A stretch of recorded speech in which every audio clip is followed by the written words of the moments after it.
ఆశ్చర్యకరమైన బైబిల్ పాఠముగా దినవృత్తాంతములు మొదటి గ్రంథము 29వ అధ్యాయం చదువుకుందాము. తరువాత రాజైన దావీదు సర్వ సమాజముతో ఇలాగు సెలవిచ్చెను.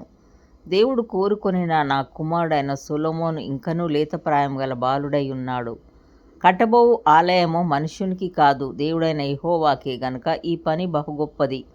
నేను బహుగా ప్రయాసపడి నా దేవుని మందిరం నాకు కావలసిన బంగారపు పనికి బంగారమును, వెండి పనికి వెండిని, ఇత్తడి పనికి ఇత్తడిని, ఇనుము పనికి ఇనుమును, కర్ర పనికి కర్రలను, గోమేధికపు రాళ్లను, చెక్కుడు రాళ్లను, వింతైన వర్ణములు గల పలు విధముల రాళ్లను, మిక్కిలి వెలగల నానావిధ రత్నములను, తెల్ల చలువరాయి విశేషంగా సంపాదించి తిని, మరియు నా దేవుని మందిరం మీద నాకు కలిగి ఉన్న మక్కువ చేత నేను ఆ ప్రతిష్ఠితమైన మందిరము నిమిత్తము సంపాదించి ఉంచిన వస్తువులు కాగా నా స్వంతమైన బంగారంను వెండిని నా దేవుని మందిరము నిమిత్తము నేనిచ్చేదను. గదుల గోడల రేకు మూతకును బంగారపు పనికిని బంగారంను, వెండి పనికి వెండిని, పనివారు చేయు ప్రతి విధమైన పనికి 6,000 మనుగుల ఓఫీరు బంగారంను, 14,000 మనుగుల పుటము వేయబడిన వెండిని ఇచ్చుచున్నాను. ఈ దినమున యెహోవాకు ప్రతిష్ఠితముగా మనఃపూర్వకంగా ఇచ్చువారెవరైనా మీలో ఉన్నారా?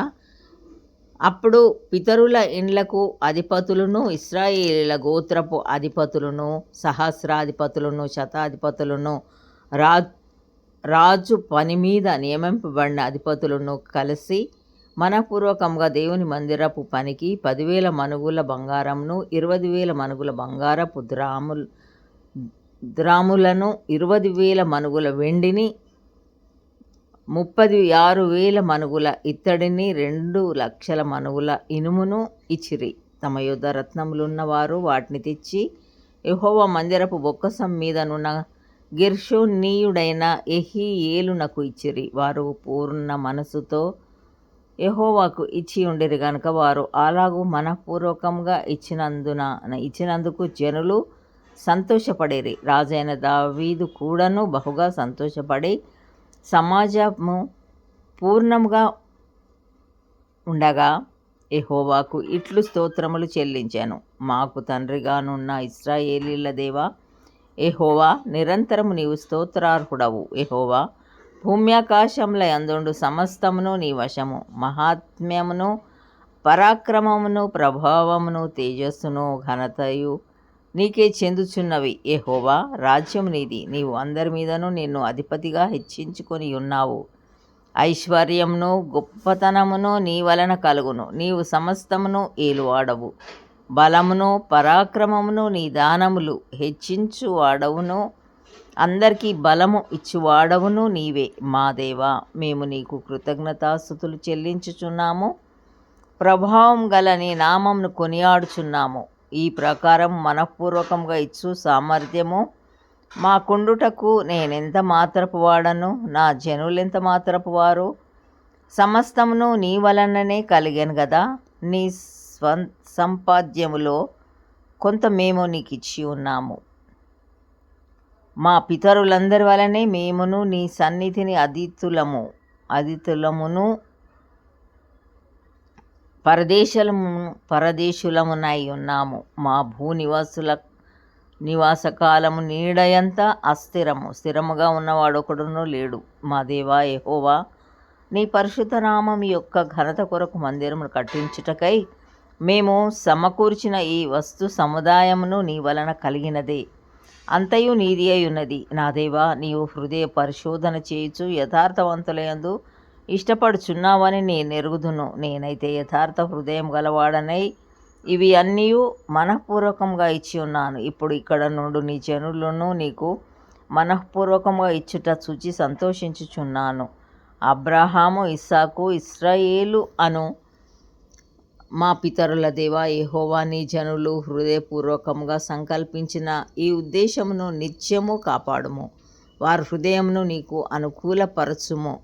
నా కుమారుడైన సొలొమోను నీ ఆజ్ఞలను, నీ శాసనములను, నీ కట్టడలను గైకొనుచు వాటినన్నిటినీ అనుసరించున్నట్లును, నేను కట్టదలచిన ఈ ఆలయమును కట్టించున్నట్లును అతనికి నిర్దోషమైన హృదయము దయచేయము. ఈలాగు పలికిన తర్వాత దావీదు, ఇప్పుడు మీ దేవుడైన యెహోవాను స్తుతించుడని సమాజకులందరితో చెప్పగా, వారందరూ తమ పితరుల దేవుడైన యెహోవాను స్తుతించి యెహోవా సన్నిధిని రాజు ముందరను తల వంచి నమస్కారం చేసిరి.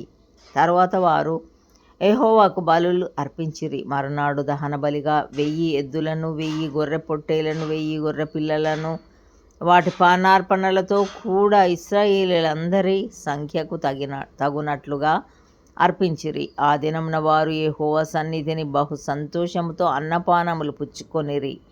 దావీదు కుమారుడైన సొలొమోనునకు రెండవసారి పట్టాభిషేకం చేసి యెహోవా సన్నిధిని అతని అధిపతిగాను సాదోకును యాజకునిగాను అభిషేకించిరి. అప్పుడు సొలొమోను తన తండ్రి అయిన దావీదునకు మారుగా యెహోవా సింహాసనమందు రాజుగా కూర్చుండి వర్ధిల్లుచుండెను. ఇశ్రాయేలీయులందరూ అతని ఆజ్ఞకు బద్ధులయ్యుండిరి. అధిపతులందరూ, యోధులందరూ, రాజైన దావీదు కుమారులందరూ రాజైన సొలొమోనునకు లోబడిరి.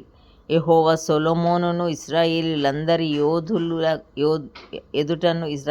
ఎదుటను బహుగా ఘనపరచి అతనికి ముందుగా ఇశ్రాయేలీయులను ఏలిన ఏ రాజునకైనను కలగని రాజ్య ప్రభావమును అతని అనుగ్రహించెను. యెష్షై కుమారుడైన దావీదు ఇశ్రాయేలీయులందరి మీద రాజై ఉండెను. అతడు ఇశ్రాయేలీయులను ఏలిన కాలం 40 సంవత్సరములు. హెబ్రోనులో 7 సంవత్సరములను, యెరూషలేములో 33 సంవత్సరములను అతడు ఏలెను. అతడు వృద్ధాప్యము వచ్చినవాడై ఐశ్వర్య ప్రభావములు కలిగి మంచి ముదిమిలో మరణమొందెను. అతని తరువాత అతని కుమారుడైన సొలొమోను అతనికి మారుగా రాజాయను.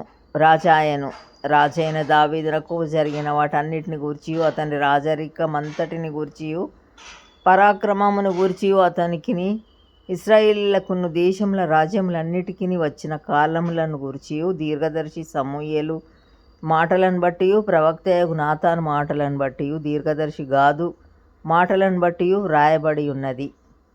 ఇంతటితో ఈ దినం కొరకైన బైబిల్ పాఠము సరి.